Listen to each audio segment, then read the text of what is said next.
दोस्तों, आपको पता है हम अर्थ पर रहते हैं, पर ऐसे बहुत सारे फैक्ट्स हैं अर्थ के बारे में जो हमें नहीं पता है। Top 5 facts about planet earth, let's explore.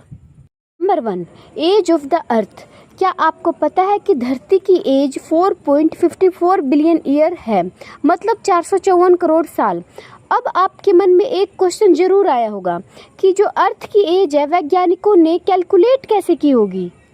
तो मैं आपकी इन्फॉर्मेशन के लिए बता दूं कि रेडियोमेट्रिक डेटिंग टेक्निक से वैज्ञानिकों ने अर्थ की एज को कैलकुलेट किया है। यह एक टेक्निक है जिसमें साइंटिस्ट किसी भी पत्थर या मटेरियल की एज को कैलकुलेट करते हैं।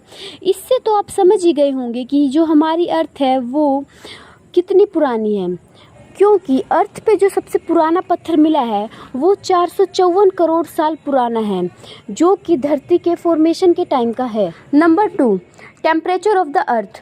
वैसे तो धरती का एवरेज टेम्परेचर 16 डिग्री सेल्सियस है, पर धरती पर ऐसे बहुत सारे प्लेसेस हैं जहां टेम्परेचर बहुत ज़्यादा डिफर करता है। 10 जुलाई 1913 को डेथ वैली यूनाइटेड स्टेट में धरती का सबसे हाईएस्ट टेम्परेचर रिकॉर्ड किया गया था, जो कि 56.7 डिग्री सेल्सियस था। और अगर लोएस्ट टेम्परेचर की बात की जाए तो वो है -89 डिग्री सेल्सियस, जो कि जुलाई 21 को 1988 में रिकॉर्ड की गई थी, वो भी रसिया के वोस्टोक स्टेशन पर। Earth was once believed to be the centre of universe.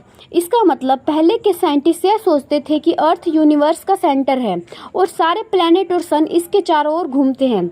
इस मॉडल को कहते थे जियोसेंट्रिक मॉडल। ये साइंटिस्ट आए निकोलस कोपरनिकस, फिर इन्होंने हेलिसेंट्रिक मॉडल को प्रेजेंट किया।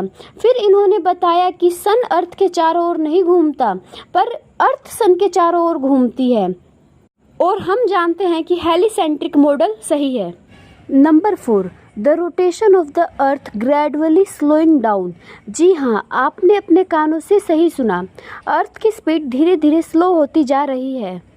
तो मैं आपको बता दूं कि अर्थ की डीएक्सेलरेशन स्पीड 17 मिलीसेकंड पर 100 ईयर की है। अब आपके मन में ये क्वेश्चन जरूर आया होगा कि अर्थ की स्पीड कम क्यों होती जा रही है। तो मैं आपको बता दूं कि मून अर्थ से धीरे धीरे दूर खिसकता जा रहा है, वो भी 3.78 सेंटीमीटर पर ईयर के हिसाब से। इसलिए धरती की रोटेशन स्पीड धीरे धीरे कम होती जा रही है, और जैसे जैसे धरती मून से दूर होती जाएगी वैसे वैसे अर्थ की रोटेशन स्पीड भी कम होती जाएगी। सुनने में तो 3.78 सेंटीमीटर ज़्यादा नहीं लग रहा, पर मैं आपको बता दूं कि 454 करोड़ साल पहले जब चांद नया नया था, तब चांद धरती के बहुत ज़्यादा पास हुआ करता था। उस टाइम एक दिन धरती पर लगभग 6 से 7 आवर्स का होता था, लेकिन आज 4.5 करोड़ साल बाद मून दूर खिसकता गया और अर्थ की स्पीड स्लो होती गई, इसलिए आज दिन 24 आवर्स का होता है। फ्यूचर में भी धरती की रोटेशन स्पीड ऐसे ही स्लो होती रहेगी, और 14 करोड़ साल बाद धरती की हर एक दिन की ड्यूरेशन 24 आवर्स से 25 आवर्स में बदल जाएगी। Number 5, revolution speed of the अर्थ। हम सभी जानते हैं कि अर्थ सन के चारों ओर रिवॉल्व करती है, पर क्या आपको इसकी रिवॉल्यूशन स्पीड पता है? अर्थ की रिवॉल्यूशन स्पीड 30 किलोमीटर पर सेकंड है। जितनी देर में आपने ये मेरी 3 मिनट की वीडियो देखी है, उतनी देर में अर्थ ने 5400 किलोमीटर का सफ़र तय कर लिया है। इंटरेस्टिंग बात ये भी है कि धरती अकेले ही नहीं, आपको भी साथ साथ ट्रैवल करवा रही है।